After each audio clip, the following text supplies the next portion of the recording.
ना, जैसे कि आप एक औरत हैं, तो यही डर वो घुसाना चाहते हैं, जहन में बसाना चाहते हैं कि हाँ तुम तो औरत हो और तुम्हारा जिस्म हमारे जंग का मैदान है, कहीं पे भी राइट होगा, कहीं पे भी कुछ होगा, औरतें तो हैं, बलात्कार करना है, नंगा नचाना है, रेप कर देना है। और अगर ऐसे नहीं मानो, जो औरत बोलती है उसको rape threats, gang rape threats, गालियां देकर उसको घर में बैठा देना है। तो ये जान लीजिए, न औरतें तब रुकी थी, न औरतें अब रुकेंगी। आपका ये नंगा नाच भी आपके सामने हम ही लेकर आएंगे। और ये जो डर आप फैला रहे हैं ना, डर, कोई भी औरत और होती है उसको डर लगता है। मुझे भी बहुत रेप थ्रेट्स आए, लेकिन हमारे पास खोने को कुछ है ही नहीं। तुम क्या करोगे? रेप करोगे? तुम क्या करोगे? गैंग रेप करोगे, नंगा नचाओगे, लेकिन उससे ज्यादा क्या करोगे तुम? तो ये जो डर जब निकल जाता है ना, ये बहुत बड़ी बात हो जाती है फिर, कि आपका जुल्म इतना बढ़ जाता है कि हमारे दिलों में से जो आप डर बसाना चाहते हो वो निकल जाता है, और तब आपकी हार शुरू हो जाती है। पता है हमारा देश कहाँ जा रहा है? एक तरफ तो स्लोगन दिया जाता है बेटी बचाओ बेटी पढ़ाओ।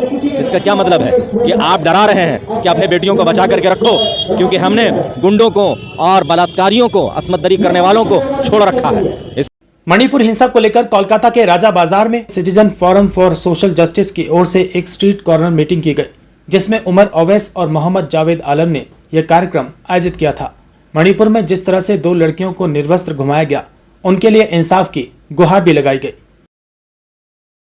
मणिपुर के अंदर जो घटना हुई है पिछले 2-2.5 महीने पहले, और जिसका 2-2.5 महीने के बाद वीडियो वायरल हुआ, और तब जाकर के देश जागा है, और तब जाकर के हम बेदार हुए हैं। इससे ये बात साबित होता है कि हमारे देश का एक हिस्सा, जहां एक क्रूरता होता है, जहां एक ख़वातीन के साथ ज़्यादती होती है, और उसका पता, मतलब हमारे घर का पता हमें 2 महीने के बाद चलता है। ये बहुत ही अफसोसनाक बात है, बहुत ही शर्मिंदगी की बात है हमारे लिए कि हमारा देश, जो कि एक सोने की चिड़िया कहलाती थी, आज 2014 के बाद से रेपिस्तान बन गया है।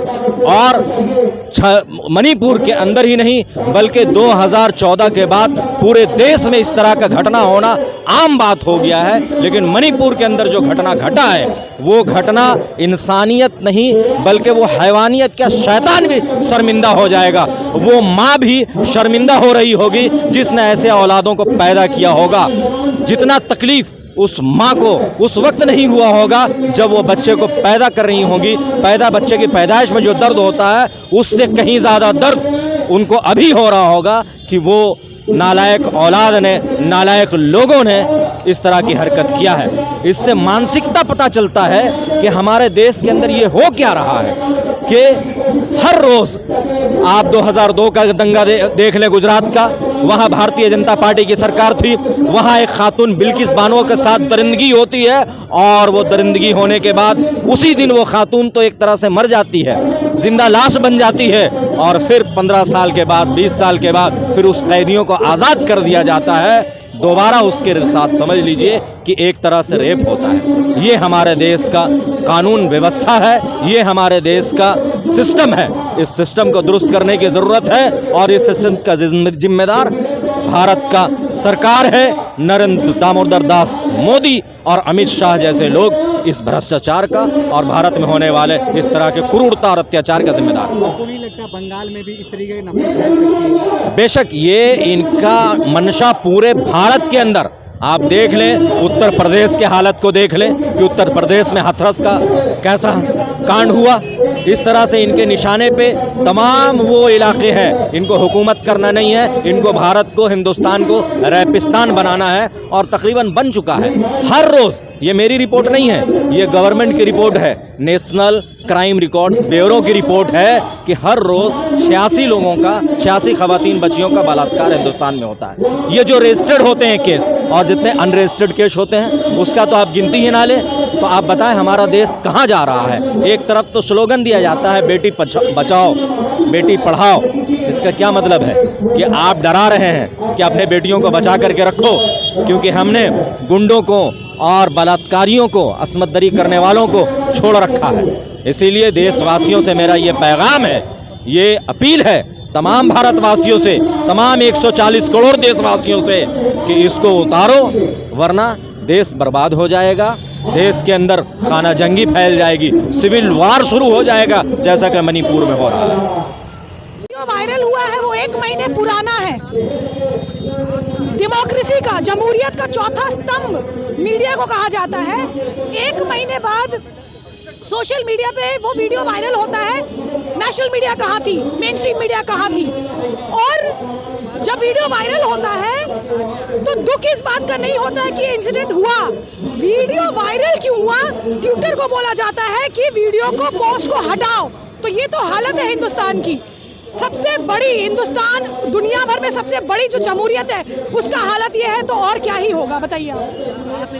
देखिए, हाँ, आपने जो शुरू किया ना, जैसे कि आप एक औरत हैं, तो यही डर वो घुसाना चाहते हैं, जहन में बसाना चाहते हैं कि हाँ, तुम तो औरत हो और तुम्हारा जिस्म हमारे जंग का मैदान है।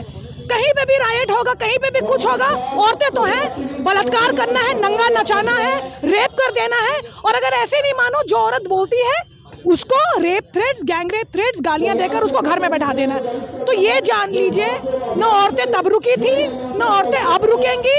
आपका ये नंगा नाच भी आपके सामने हम ही लेकर आएंगे।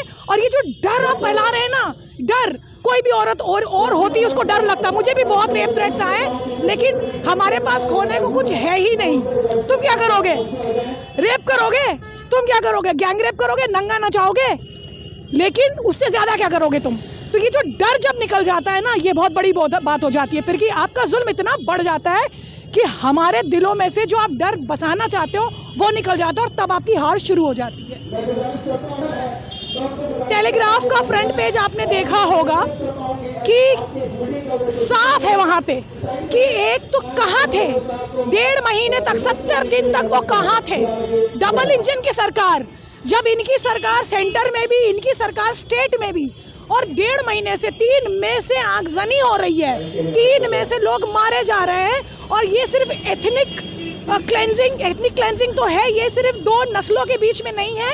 यहाँ पे क्रिश्चियंस के ऊपर बहुत ज़बरदस्त तरीके से तशद्दुद हो रहा है। चर्च पे चर्च जलाए जा रहे हैं। 19 जून की रिपोर्ट है, तब तक 349 चर्चेस जला दिए जा चुके थे। और आज 27 जुलाई है, 1 हफ्ते से थोड़ा वीडियो वायरल हुआ है, तो ये हो रहा है।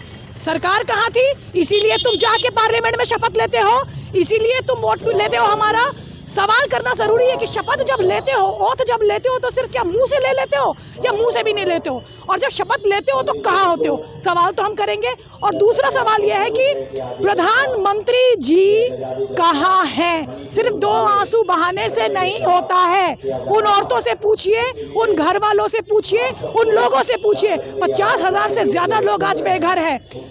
रेप और बेहुरमती हो ही जा रही है, लोग मारे जा रहे हैं, बेघर लोग हुए जा रहे हैं। आप कहाँ हैं? आप क्या कर रहे हैं? प्रेसिडेंट रूल की आप बात करते हैं, बंगाल इलेक्शन के बाद आप बोलते हैं प्रेसिडेंट रूल लागू होना चाहिए। मणिपुर में क्यों नहीं लागू कर रहे आप? क्योंकि आपकी सरकार है, इसीलिए नहीं, बात भी नहीं कर रहे आप। तो कुछ सवाल हैं जो सड़कों से होनी चाहिए, मुझे ऐसा लगता है। मणिपुर में 3 महीने से ये सिलसिला चल रहा है। वहाँ का जो चीफ मिनिस्टर है एन बीरेन सिंह, वो पूरा नाकामयाब रहे हैं और वो इंसानों का जान बचाने में नाकामयाब रहे हैं। जो हमारे माँ बहनों के साथ वहाँ हो रहा है, उसके लिए, सबके लिए जिम्मेदार वहाँ का चीफ मिनिस्टर है, और उस चीफ मिनिस्टर को अपने कुर्सी छोड़ना पड़ेगा। सबसे पहला तो ये है, जब तक बीरेन सिंह वहाँ सीएम के कुर्सी से नहीं हट रहे हैं, वहाँ अमन और चैन वहाँ वापस नहीं हो सकता। और जो प्रधानमंत्री हैं वो विदेश में घूम रहे थे जब मणिपुर जल रहा था।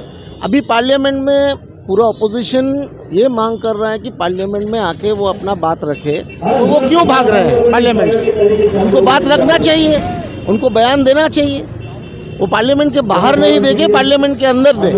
तो ये मांग लेके, और मणिपुर में जो लोग मारे गए हैं उसके खिलाफ विरोध करने के लिए कि ये जो अन्याय हुआ, जो हिंसा हुआ, उसको फौरन रोका जाए, शांति और कानून का शासन वहाँ दोबारा से वापस लाया जाए, ये मांग लेके जॉइंट फोरम अगेंस्ट एनआरसी और citizens forum for social justice, ये एपॉलिटिकल संगठन है, हम लोग ह्यूमन राइट्स के लिए, जैसे एनआरसी के खिलाफ हम लोग आंदोलन किए थे, उसी के तरफ से हम सारे पॉलिटिकल पार्टी से हम अपील कर रहे हैं कि एकजुट होके जो मणिपुर का जो बर्बर हिंसा है उसके खिलाफ एकजुट होके आवाज़ जो है उठाने के लिए। Welcome to K Mall, a premium project by Kaleem Group. K-Mall is in the heart of Kolkata's electronic, garment and lifestyle hub, Khidirpur. K-Mall, which is designed as a world-class mall, is the outcome of endless effort of our experts, combined with modern superb techniques and new age design. Book now